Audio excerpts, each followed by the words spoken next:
इस वक्त बेहद ख़ास मेहमान मौजूद हैं, मेरी बहुत वरिष्ठ सहयोगी हैं शिरीन भान, मैनेजिंग एडिटर CNBC TV 18, किसी परिचय की मोहताज नहीं है। और ma'am, I am really honoured to have you in studio today and sharing screen with you is like a dream come true. मैं दर्शकों को बता दूं कि जितनी मेरी उम्र है मैम का उतना तजुर्बा है। अब I am feeling very old now. No, I'm really very happy and honored, ma'am, कि आप it's totally my pleasure and thank you so much for inviting me. और शिरीन मैम से हम समझने की कोशिश करेंगे कि इस Iran Israel and now Iran versus America conflict का हमारी पूरी दुनिया पर, भारतीय अर्थव्यवस्था पर किस तरह का असर पड़ रहा है। मैम, कहाँ जाते हुए देख रही हैं आप इसे? देखिए, एक तो वैसे ही हम अनस्टेबल एनवायरनमेंट में चल ही रहे थे। रशिया यूक्रेन का जो वॉर है वो काफ़ी इलोंगेट हो ही चुका था। सब ये सोच रहे थे कि अब चाहे ट्रंप एडमिनिस्ट्रेशन आ चुकी है तो वहाँ पर एक तरह से एक डील हो जाएगी, लेकिन वो अभी कहीं डील दिख नहीं रही है। और अब इस इजराइल के कॉन्फ्लिक्ट के बाद और ईरान के कॉन्फ्लिक्ट के बाद अब रशिया और US के बीच में बातचीत होना तो मुमकिन लग नहीं रहा है। तो जो है इंस्टेबिलिटी का जो माहौल है वो बढ़ता जा रहा है। अब अगर आप देखें कि ग्लोबल अर्थव्यवस्था में वैसे ही टैरिफ्स को लेकर प्रॉब्लम चल रही थी, सप्लाई चेन्स को लेकर प्रॉब्लम चल रही थी, इन्फ्लेशन अभी कम होनी शुरू हुई थी। अगर ऑयल शॉक होगा, और वही अभी अनुमान किया जा रहा है कि अगर ऑयल सप्लाई पर इम्पैक्ट होता है तो ऑलरेडी वीव सीन के 8% के $80 के ऊपर आ चुका है क्रूड ऑयल प्राइसेस। अब अनुमान किया जा रहा है कि $90-100 के आगे जा सकता है। तो इसका डायरेक्ट इम्पैक्ट इन्फ्लेशन पे होगा, इसका डायरेक्ट इम्पैक्ट आप और मुझ पे होगा।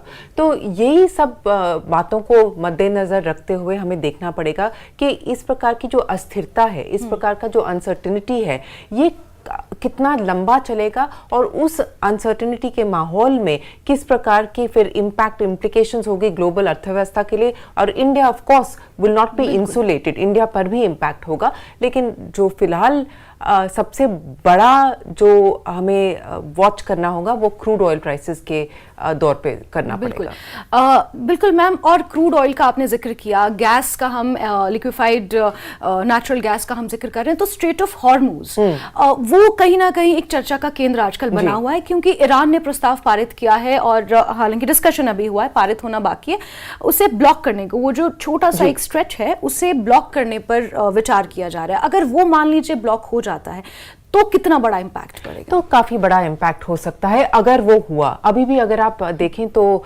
बातचीत चल रही है कि चाइना को इंटरवीन करना चाहिए, चाइना को दबाव डालना चाहिए ईरान पे कि इस प्रकार का वो स्टेप ना ले। और चाइना पे एक्चुअली सबसे ज्यादा इंपैक्ट पड़ेगा अगर स्ट्रेट ऑफ हॉर्मुज बंद हो जाए। तो उम्मीद यही की जा रही है कि ये अभी एक थ्रेट है, ये काफी बड़ा लेवरेज पॉइंट है ईरान के हाथ में, लेकिन वो अभी उसे एक्सरसाइज नहीं करेंगे। और अगर आप देखें कि ओवरनाइट किस प्रकार के कमेंट्स आए हैं, वाइस प्रेसिडेंट वैंस के अगर आप कमेंट्स देखें या सेक्रेटरी मार्को रूबियो के कमेंट्स देखिए, तो वो कह रहे हैं we are not at war with Iran, we are at war with Iran's nuclear programme. तो एक तरह से एक डिस्टेंसिंग की गई है कि हम लड़ाई लड़ नहीं रहे ईरान के साथ, ईरान के न्यूक्लियर प्रोग्राम के साथ हम लड़ाई लड़ रहे हैं। और अगर अब देखें, व्लादिमीर पुतिन की मुलाकात हुई है ईरानियन ऑफिशियल्स के साथ में, और रशिया भी ये कह रहा है कि you have to stop this, de-escalation is needed, de-escalation is warranted। China का भी यही बर्ताव रहा है। तो ग्लोबल प्रेशर जो है, चाहे आप फ्रांस देखिए, चाइना देखिए, रशिया देखिए, ग्लोबल प्रेशर भी बढ़ रहा है इस टाइम पर अब देखना पड़ेगा। और ईरान के जो एम्बेसडर है UN में, उन्होंने कहा है the Iranian military will decide its course of action, the time, the nature and scale. तो अब अगर ईरान का रिस्पॉन्स होगा, अगर ईरान US मिलिट्री बेसिस को अटैक करें तो फिर क्या नतीजा होगा, फिर क्या रवैया लेगा US, ये सबको देखना पड़ेगा। लेकिन अभी यही उम्मीद की जा रही है कि ये एक थ्रेट है और ये स्ट्रेट ऑफ हॉर्मुज को बंद नहीं किया जाएगा। अगर बंद किया गया तो फिर आप ऑयल प्राइसेस पे इम्पैक्ट देखेंगे, आप सप्लाई चेन रिजिलियंस पे, सप्लाई चेन की जो मूवमेंट है उस पे इम्पैक्ट देखेंगे। तो अभी ग्लोबल प्रेशर यही डालने की कोशिश की जा रही है कि एक डीएस्केलेशन हो और दूसरा ईरान ये स्टेप, ये कदम ना ले। बिल्कुल। स्ट्रेट ऑफ हॉर्मूज के रिस्पेक्ट में अगर मैम पूछा जाए तो कौन कौन से वो मेजर सेक्टर्स हैं इंडिया में और वर्ल्ड इकोनॉमी में, ग्लोबल इकोनॉमी में, जो सबसे ज्यादा इम्पैक्ट होंगे? सबसे ज्यादा तो ऑयल एंड गैस इम्पैक्ट होगा, that is the big sector that will be impacted. बाकी जो भी है मैन्युफैक्चरिंग सेक्टर्स के लिए जो हमने बात की कि सप्लाई चेन का क्योंकि ये शिपिंग का रूट है, तो all of that will be impacted.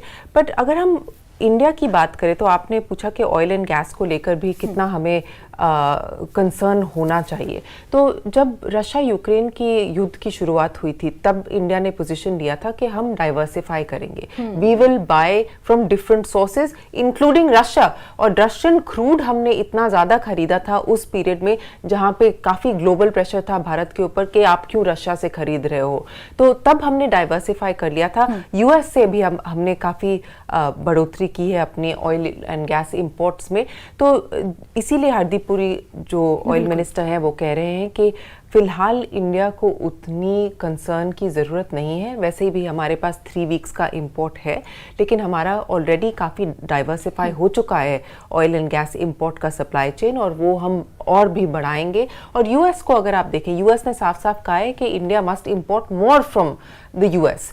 तो इसको लेके, और ईरान का काफ़ी कम हो चुका है, तो फिलहाल ऐसा लगता नहीं है कि इंडिया का कुछ बड़ा फ्लैश पॉइंट होगा इसको लेके। अगर ये मामला प्रोलॉन्ग नहीं हुआ, अगर ये मामला ज़्यादा एस्केलेट नहीं हुआ, लेकिन देखना पड़ेगा। लेकिन हमारी जो आपने स्ट्रैटेजी की बात की, हमारी जो स्ट्रैटेजी रशिया यूक्रेन के टाइम पे हमने डाइवर्सिफिकेशन की स्ट्रैटेजी अपनाई थी, वही स्ट्रैटेजी अब हमारे काम आ सकती है। बिल्कुल मैम, ये तो ऑयल और गैस की बात होगी जिस पे हमें नज़र बनानी है। इसके अलावा स्टॉक मार्केट्स हैं, शेयर मार्केट्स हैं, हम देख रहे हैं वो लगातार क्रैश हो रही हैं। इजरायली मार्केट को छोड़ के बाकी सारी मार्केट्स क्रैश हैं, लॉस में हैं। नहीं, अगर आप मार्केट का रिएक्शन देखिए तो मार्केट में इस प्रकार का कोई पैनिक नहीं हुआ है। थोड़ा बहुत ऊपर उतार चढ़ाव हुआ है, लेकिन क्रैश की बात करें तो क्रैश नहीं हुआ। आज भी अगर आप देखें तो 0.5% नीचे निफ्टी और सेंसेक्स बंद हुए थे। मिड कैप जो ब्रॉडर मार्केट है वो तो ऊपर बंद हुआ था आज, it was in positive territory. तो मार्केट्स हैव बीन मोर और लेस रिजिलियंट थ्रू दिस। इतना हमने उतना क्रैश जैसा माहौल नहीं देखा है फिलहाल मार्केट्स में। मार्केट्स भी देख रहे हैं कि किस प्रकार से इसका एस्केलेशन होगा, कि ये मामला बढ़ेगा या नहीं बढ़ेगा यहाँ से, कि will it be a full on war, ground troops भेजे जाएंगे कि नहीं भेजे जाएंगे। और उसकी अभी कोई फिलहाल बात नहीं कर रहा है, उसकी उम्मीद नहीं है, क्योंकि अगर आप देखें तो यूएस में भी सपोर्ट नहीं है। प्रेसिडेंट ट्रंप को भी एक नए युद्ध को छेड़ने की सपोर्ट नहीं है। आपने देखा होगा कि प्रोटेस्ट चल रहे हैं, न्यूयॉर्क में प्रोटेस्ट चल रहे हैं, बाकी सिटीज़ में भी प्रोटेस्ट चल रहे हैं, और रिपब्लिकन्स में भी, रिपब्लिकन कैंप में भी इसमें काफ़ी डिविजन्स हैं कि इस युद्ध को आगे लेना चाहिए, इस युद्ध में हमें घुसना भी चाहिए या नहीं घुसना चाहिए। तो फिलहाल यही उम्मीद है कि जो अभी आपने एक्शन कर लिया है यहीं पे रुक जाए। अब ईरान अगर कोई रिस्पांस करता है, रिटेलिएशन करता है, तो उसका क्या रिस्पांस होगा वो देखना पड़ेगा। लेकिन उम्मीद यही की जा रही है कि, और अगर आप इजराइल के स्टेटमेंट्स भी देखें तो इजराइल का स्टेटमेंट भी ये है कि हम we are quite close to what we wanted to achieve.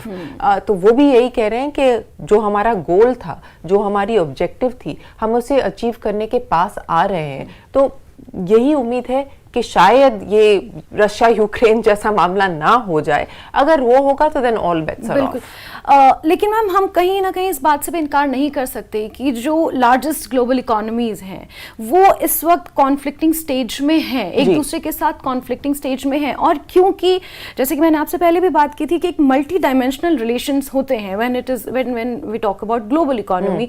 हर कोई ना कोई देश अपने स्ट्रैटेजिक पार्टनर को बचाने के लिए डेफिनेटली कदम उठाएगा। शायद यही कारण है कि हम देख रहे हैं China and Russia versus America now with respect to Israel and Iran. जी, ये तो हम देख ही रहे हैं, हर एक मुद्दे पर आप ये ग्रुपिंग्स देख रहे हैं।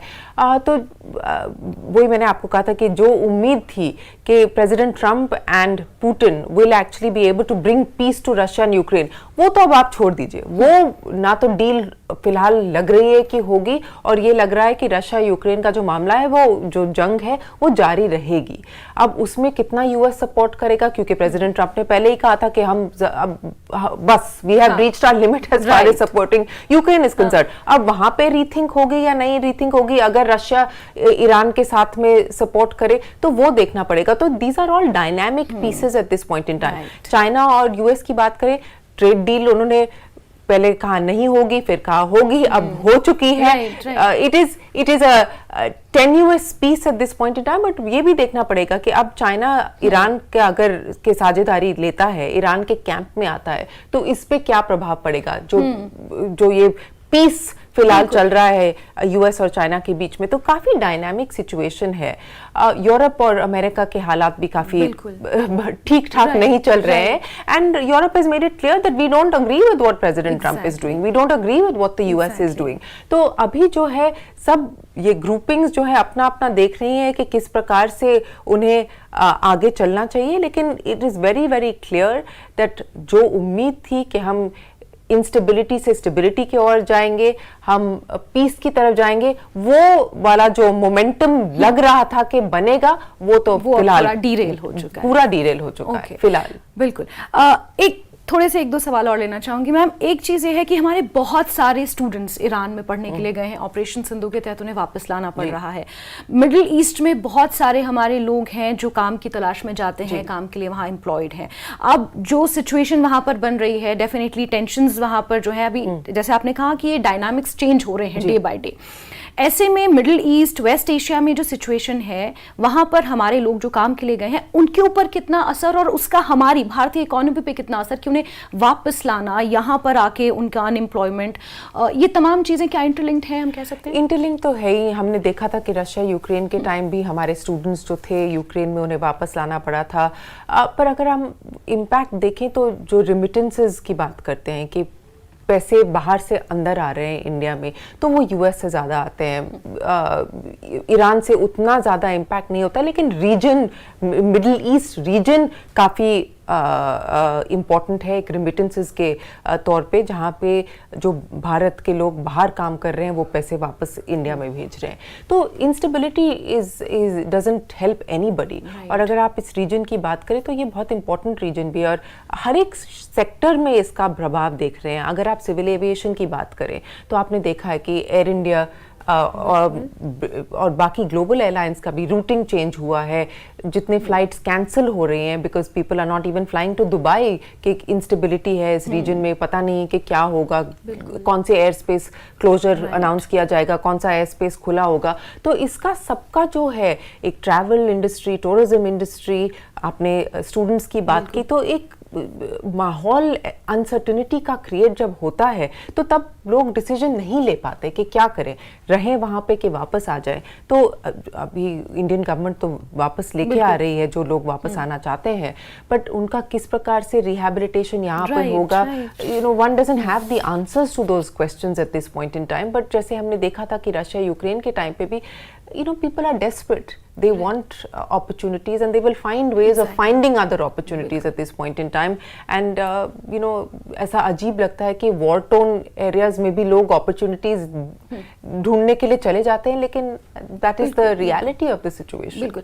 एक लास्ट क्वेश्चन आपसे लेना चाहूंगी। आपने शुरुआत में कहा था कि इस इंस्टेबिलिटी का मुझ पे और आप पे, हम जैसे ना जाने लाखों लोग, सब पे इम्पैक्ट आएगा।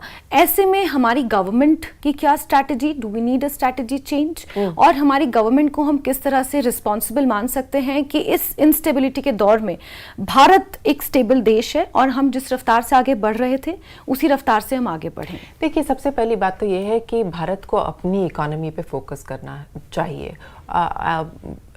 अभी तक जो हमारा ग्रोथ रेट है, we are still one of the fastest growing economies, large economies in the world. तो हमें अपनी डोमेस्टिक पॉलिसीज पे फोकस करना चाहिए, डोमेस्टिक इकोनॉमी पे फोकस करना चाहिए, और वो एक हमें इंसुलेट करता है काफ़ी हद तक ग्लोबल इंस्टेबिलिटी से। तो वहाँ पे जो भी आपके प्रायोरिटीज़ है, मैन्युफैक्चरिंग को बढ़ावा देना है, सर्विसेज को बढ़ावा देना है, जो भी आपके पेंडिंग रिफॉर्म्स हैं वो आप करिए, ताकि आप अपनी डोमेस्टिक इकोनॉमी को और भी ज़्यादा स्ट्रेंथन कर पाए। Diversification of oil and gas वो चल ही रहा था, जैसे मैंने आपको बताया कि रशिया यूक्रेन के युद्ध के दौरान ही हमने सप्लाई चेन अपनी डाइवर्सिफाई की थी ऑयल एंड गैस के लिए। उस पर हमें कंटिन्यू करना चाहिए और देखना चाहिए कि कहाँ से हमें क्रूड ऑयल और गैस मिलता है और किस रेट्स पे मिलता है, तो वो हमें अपनी स्ट्रैटेजी बरकरार रखनी चाहिए। जियोपॉलिटिकल स्ट्रैटेजी, अब अगर आप देखें कि पाकिस्तान किस प्रकार से अमेरिका से भी बात कर रहा है और अमेरिका के कैंप में भी है और ईरान से भी कह रहा है कि वी सपोर्ट यू, बट तो ये जो है we will have to measure very carefully the changing dynamics। और इसमें मैं एक बात करना चाहूँगी कि जिस प्रकार से हमने देखा है, और ये जो पाकिस्तान आर्मी के चीफ प्रेसिडेंट ट्रंप के साथ जो उनकी मुलाकात हुई थी, डिनर हुआ था, this is an unusual development, it's an unusual development and you must see this development in the context of what is also happened. क्योंकि अगर आप इंडिया की पोजीशन देखें तो इंडिया ने कहा कि पहलगाम का जो हमने हॉरिफिक इंसिडेंट देखा था, उसके बाद जो भी हुआ, India has held Pakistan's military establishment as a key perpetrator of the violence।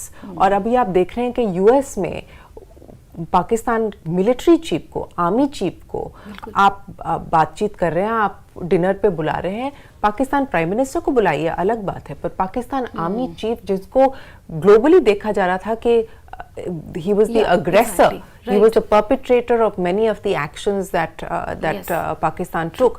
तो ये सब हमें थोड़ी सी सेंसिटिविटी से और थोड़ा सा एहतियात से देखना पड़ेगा कि ये किस प्रकार के नए इक्वेशंस बन रहे हैं और इसका किस प्रकार से इम्पैक्ट होगा भारत और यूएस के रिलेशनशिप पे, और भारत और रीजन के हमारे जो नेबर्स हैं उस पे किस प्रकार का इसका असर होगा, ये भी हमें देखना पड़ेगा। बिल्कुल, ये एक साफ इंडिकेशन है कि अमेरिका भले ही कह रहा है कि we have to now come on the table, और हमें पर अमेरिका ये भी कह रहा है कि we have to come on the table, both India and Pakistan have to come on the table. तो वो कह रहे हैं कि ट्रेड डील इंडिया के साथ भी करेंगे और पाकिस्तान के साथ भी करेंगे, और यही सेम चीज वो ईरान को भी कह रहे हैं, लेकिन अपने मिलिट्री ऑपरेशंस अभी पूरी तरह से बंद किए हैं, ये भी अमेरिका ने स्पष्ट नहीं किया है।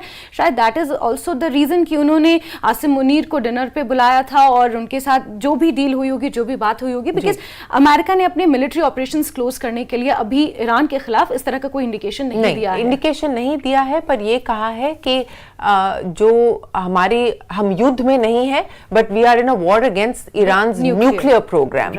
और अगर आप इजराइल के कमेंट्स देखें तो वो कह रहे हैं we are closer to achieving the objectives. तो अब देखते हैं कि अगर रिटेलिएशन ना हो ईरान की तरफ से तो क्या पुल बैक होगा, क्या डी एस्केलेशन होगा, क्या जो ग्लोबल प्रेशर बन रहा है वो इस मामले को इसी हद तक रहने देगा या नहीं रहने देगा, ये अब क्रूशल सवाल है। बिल्कुल बिल्कुल। और thank you so much Shireen ma'am, इतने डाइवर्सिफाइड तरीके से, इतने आसान भाषा में हमारे दर्शकों को, बिल्कुल आसान भाषा नहीं मैंने अटेम्प्ट किया नहीं, आपका attempt I am sure successful हुआ होगा और लोगों ने ये समझने की कोशिश की होगी और काफी हद तक वो समझे भी होंगे कि अभी ये चेंजिंग डायनामिक्स हैं, हर दिन बदलाव हो रहे हैं। अमेरिका की तरफ से अटैक हुआ, अब इंतजार किया जा रहा है कि ईरान किस तरह से जवाब देगा, रिस्पॉन्ड करेगा, क्या ये पूरा मामला एस्केलेट होगा या एस्केलेशन होता है तो उसका सीधा असर ग्लोबल इकोनॉमी पे किस तरह से पड़ेगा। और आगे आने वाले समय में भी हम आप तक इस तरह की जानकारियां पहुंचाते रहेंगे। फिलहाल के लिए दीजिए इजाजत, नमस्कार।